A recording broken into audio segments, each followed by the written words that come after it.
నమస్తే, welcome to 99 TV. నేను అఖిల. ఇక డీటెయిల్స్ చూస్తే తెలంగాణలో కాసేపట్లో అసెంబ్లీ సమావేశాలు జరుగుతాయి. విపక్షాల సవాళ్లు, ప్రతి సవాళ్ల మధ్య తెలంగాణ శాసన మండలి బడ్జెట్ సమావేశాలు వేడిగా సాగనున్నాయి. కాంగ్రెస్, బీఆర్ఎస్ పార్టీల ఎమ్మెల్యేలు అస్త్రశస్త్రాలను సిద్ధం చేసుకున్నారు. ఉదయం ఉభయ సభలను ఉద్దేశించి గవర్నర్ తమిళిసై ప్రసంగిస్తారు. ఆ తర్వాత బడ్జెట్ సమావేశాలు ప్రారంభమవుతాయి.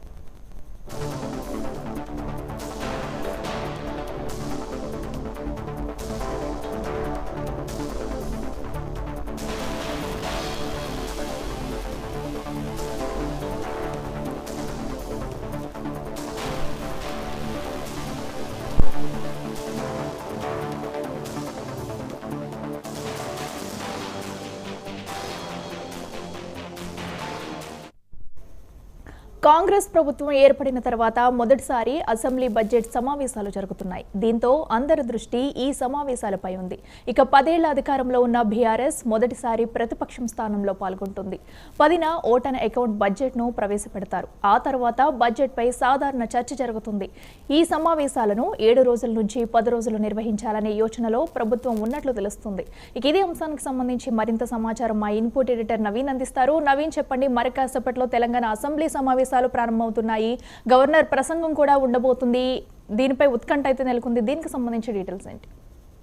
సరిగా 11:30 గంటలకి ఈ యొక్క అసెంబ్లీ బడ్జెట్ సమావేశాలు కూడా ప్రారంభం కాబోతున్నాయి. ముఖ్యంగా ఈ రోజు గవర్నర్ ప్రసంగం కూడా ఉండబోతున్నటువంటి నేపథ్యం మాత్రం ఇప్పటికే అసెంబ్లీ ప్రాంగణానికి ఇటు ఎమ్మెల్యేలందరూ కూడా చేరుకున్నటువంటి పరిస్థితి నెలకొంది. ఇటు ఎమ్మెల్సీలు కూడా, ఎందుకంటే ఈ రోజు ఉభయ సభను ఉద్దేశించి గవర్నర్ ప్రసంగం కూడా ఉండబోతున్నటువంటి నేపథ్యంలో ఇటు ఎమ్మెల్సీలతో పాటు ఎమ్మెల్యేలందరూ కూడా అసెంబ్లీ ప్రాంగణం చేరుకున్నారు. 11:30కి గవర్నర్ ప్రసంగం కూడా ప్రారంభమయ్యేటువంటి అవకాశం కనిపిస్తుంది. అయితే గవర్నర్ ప్రసంగం ముగిసిన తర్వాత అసెంబ్లీ ఉభయ సభ రెండు కూడా వాయిదా పడేటువంటి అవకాశం ఉంది.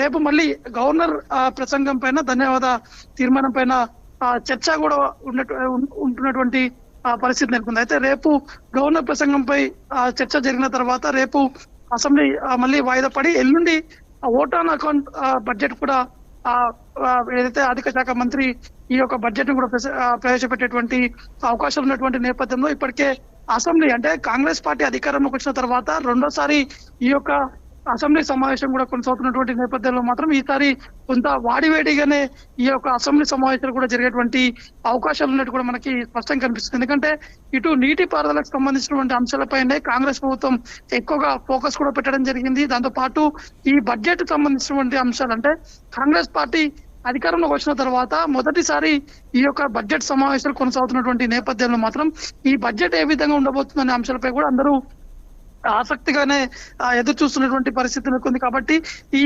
మనకున్నటువంటి సమాచారం ప్రకారం ఖచ్చితంగా ఈ బడ్జెట్ అనేది చాలా వరకు ఉపయోగపడుతుంది. దాంతో పాటు రైతులకి ఎక్కువగా జరిగే విధంగా కూడా ఈ ప్రభుత్వం ఉంటుందని చెప్పేసి కాంగ్రెస్ పార్టీకి సంబంధించినటువంటి కొంతమంది ఎమ్మెల్యేలు కూడా చెప్తున్నటువంటి పరిస్థితి నెలకొంది. కాబట్టి ఇప్పుడు ఈ బడ్జెట్ సమావేశానికి సంబంధించిన అంశం ఏదైతే 10వ తారీఖున బడ్జెట్ ని ప్రవేశపెట్టిన తర్వాత దీనిపై చర్చ కూడా కొనసాగేటువంటి అవకాశం ఉన్నటువంటి నేపథ్యంలో దాని తర్వాత నీటి పారుదలకు సంబంధించినటువంటి శ్వేతపత్రం అంటే ముఖ్యమంత్రి రేవంత్ రెడ్డి రీసెంట్ గానే చెప్పారు, ఖచ్చితంగా ఒక శ్వేతపత్రం కూడా విడుదల చేస్తాము, దానిపై సమాధానం చెప్పాలని చెప్పేసి ముఖ్యమంత్రి రేవంత్ రెడ్డి ఇటు కేసీఆర్ కూడా ఒక సవాల్ కూడా ఇస్తున్నటువంటి పరిస్థితి నెలకొంది. కాబట్టి ఇప్పుడు బీఆర్ఎస్ పార్టీకి సంబంధించినటువంటి నేతలు అంటే 10 ఏళ్ల పాటు అధికారంలో ఉన్నారు, కానీ ఇప్పుడు ప్రతిపక్షంలో ఉన్నటువంటి బీఆర్ఎస్ పార్టీకి సంబంధించినటువంటి నేతలు ఏ విధంగా సమాధానం ఇస్తారన్నది చూడాల్సి ఉంటుంది. కాబట్టి ఎట్టి పరిస్థితుల్లో బీఆర్ఎస్ నేతలు మాత్రం దీనికి